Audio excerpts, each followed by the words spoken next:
नमस्कार, मेरा नाम कुसुम माहेश्वरी और फैक्टर प्राइसिंग की सीरीज़ को आगे बढ़ाते हुए हम लोग पहुंच गए हैं। बात कर रहे हैं फैक्टर प्राइसिंग की इम्परफेक्ट कंपटीशन में, यानी कि अपूर्ण प्रतियोगिता में किस तरीके से एक प्रोड्यूसर अपने फैक्टर की प्राइस को डिटरमिन करता है, यानी लेबर को कितनी वेजेस देता है। फॉर एग्जांपल, है ना, लेबर की बात मैं कर रही हूँ क्योंकि लेबर का एग्जाम्पल लेना ईजी है। तो हम ये कहेंगे कि लेबर को कितनी वो वेजेस दे रहा है, राइट। तो इसके 4 मॉडल्स हैं और इस 4 मॉडल्स में से हम एक मॉडल जो पहले वाली वीडियो में कर चुके हैं, जहां पर फैक्टर मार्केट में परफेक्ट कंपटीशन का केस था, लेकिन प्रोडक्ट मार्केट में मोनोपोली पावर थी।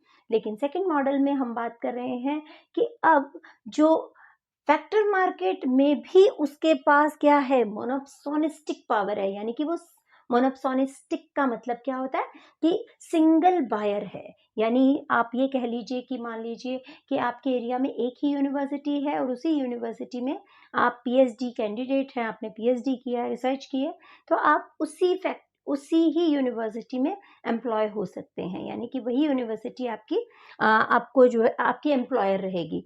तो उस केस में क्या है, उस यूनिवर्सिटी के पास पावर है कि आपको कितनी भी वेज दे, राइट। इसी तरीके से वही यूनिवर्सिटी अकेली ही मार्केट के अंदर जो है स्टडीज करवाने वाली है, यानी कि स्टडीज की फैसिलिटीज देने वाली एक अकेली जो है यूनिवर्सिटी है। तो इसलिए उसके पास उसके दोनों हाथों में लड्डू है और उसके पास पावर्स डबल हैं। डबल पावर्स होने की वजह से वो डबल एक्सप्लॉइटेशन करेगी। कैसे करेगी ये आप देखते हैं।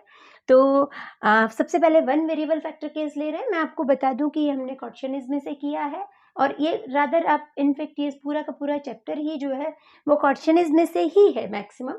तो आप चाहें तो उससे भी हेल्प ले सकते हैं। तो वन वेरिएबल फैक्टर केस की बात कर रहे हैं कि एक ही वेरिएबल फैक्टर है, मान लीजिए लेबर ही एक अकेला वेरिएबल फैक्टर है हमारा। तो उस केस में इक्विलिब्रियम कैसे होगा, एमआरपीएल और वीएमपीएल में फर्क होगा। क्यों होगा? क्योंकि मोनोपोली है। मोनोपोली में ऐसा क्यों होता है? क्योंकि मोनोपोली में एआर और एमआर कैसा होता है, मैं कहाँ बताऊँ, यहाँ बता दूँ। एआर और एमआर कैसा होता है, ऐसा एआर ऊपर होता है, एमआर नीचे होता है। एआर से हम वीएमपीएल निकालते हैं और एमआर से हम एमआरपीएल निकालते हैं।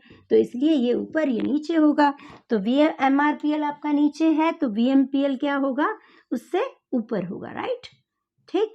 लेकिन हमें पता है कि मोनोपोली होने की वजह से एक प्रोड्यूसर जो है अपने लेबरर को, अपने मजदूर को, अपने फैक्टर को एमआरपीएल के बराबर ही जो है वेजेस देगा, राइट। तो अब कहाँ पर देगा? अब दूसरी चीज जो है ये डिमांड साइड होगी ना। हमें दो चीजें ध्यान रखनी है, उससे कंफ्यूजन आपको कम से कम होगा। पहली बात ये कि एक हमें डिमांड साइड क्लियर करनी है और एक हमने सप्लाई साइड क्लियर करनी है। तो डिमांड साइड क्लियर होगी है कि एमआरपीएल ही हमारा डिमांड ऑफ लेबर होगा, राइट। अब सप्लाई साइड को क्लियर करते हैं। सप्लाई साइड क्या है? सप्लाई है कि आपको कितना कॉस्ट देना पड़ता है, मतलब एक जो हम एम्प्लॉय कर रहे हैं जिन फैक्टर्स को, उन पे हम कितना खर्च कर रहा है, प्रोड्यूसर कितना खर्च कर रहा है, तो उससे जो है सप्लाई साइड डिटरमिन होगी। तो ये सप्लाई कर्व है। सप्लाई कर्व ऐसा क्यों है? क्योंकि देखो हमने जब ये वाला केस किया था perfect competition in factor market, तो हमारा सप्लाई कर्व एक फर्म के लिए ऐसा था और उसका मतलब क्या था कि जितना भी चाहे आप लेबर एम्प्लॉय कर लो, आपको उसी कीमत पर जो है लेबर पूरा अवेलेबल है ना। जो है perfectly elastic supply curve of labour है। तो उस केस में आप ये देखिए, यहाँ इस केस में क्या हो गया, आपके पास मोनोपोलिस्टिक पावर है। तो उसकी वजह से क्या होगा, आपका जो ये एमएफसी और एएफसी होगा वो ऊपर की तरफ बढ़ता हुआ। उसका क्या कारण है? उसका कारण ये है कि हर अगले लेबरर को, हर अगले फैक्टर को एम्प्लॉय करने के लिए प्रोड्यूसर को ज़्यादा जो है वेजेस जो है ऑफर करनी पड़ती हैं। ठीक है। तो इस वजह से ये पॉजिटिवली स्लोप्ड होता है। ठीक है। तो एमएफसी कह लो। अब इसके नाम अलग अलग हैं, नाम से बिल्कुल कंफ्यूज मत होना, अलग अलग किताबों में अलग अलग नाम। यहाँ पर इसको मार्जिनल फैक्टर कॉस्ट कह लीजिए, मार्जिनल वेज कह लीजिए या मार्जिनल एक्सपेंडिचर कह लीजिए, तो एक ही बात है। इसी तरीके से एवरेज के बारे में भी, और इसको सप्लाई ऑफ लेबर भी कहते हैं, राइट। तो इक्विलिब्रियम की कंडीशन क्या है? अब आपको डिमांड पता चल गई, सप्लाई पता चल गई। अब इक्विलिब्रियम की कंडीशन क्या है? इक्विलिब्रियम की कंडीशन है कि एमआरपीएल यानी ये आपका डिमांड ऑफ लेबर जो है वो जब ऊपर से MRPL, डिमांड ऑफ लेबर भी मत कहें, MRPL जब ऊपर से काटता है MFC को, ठीक है, तो वो जो है हमारा पॉइंट बनता है, पॉइंट ऑफ इक्विलिब्रियम। ये हमारा गाइडिंग प्रिंसिपल होगा कि यहाँ से हमें पता चलेगा कि हमने इतने लेबर्स को एम्प्लॉय करना है, राइट। अब ये तो पता चल गया, एक डिसीजन हो गया। दूसरा डिसीजन क्या है कि वेजेस कितनी देनी है, तो वेजेस हमने किसके बराबर देनी है, एवरेज वेज के बराबर, ठीक है।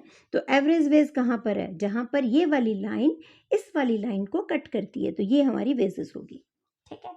तो इस मॉडल का ये वाला सोल्यूशन हो गया। अब यदि आप इसको कंपेयर करना चाहें इसके साथ या परफेक्ट कंपटीशन के साथ, तो बड़ी इजीली कर सकते हैं। इस केस में हम उसको जो लेबर था उसको हम इतनी वेजेस दे रहे थे, ठीक है। और यदि परफेक्ट कंपटीशन हो दोनों जगह पे, तो उस केस में हम इतनी VMPL के बराबर जो है वेजेस दे रहे थे। तो इसका मतलब ये डबल एक्सप्लॉयटेशन है। मिसेस जॉन रॉबिन्सन ने तो इसको भी एक्सप्लॉयटेशन कह दिया था, और ये तो कम्प्लीटली एक्सप्लॉयटेशन है ही है, जब आप उसको उतना भी नहीं दे रहे हो जितना वो आपको कमा कर दे रहा है, ठीक है।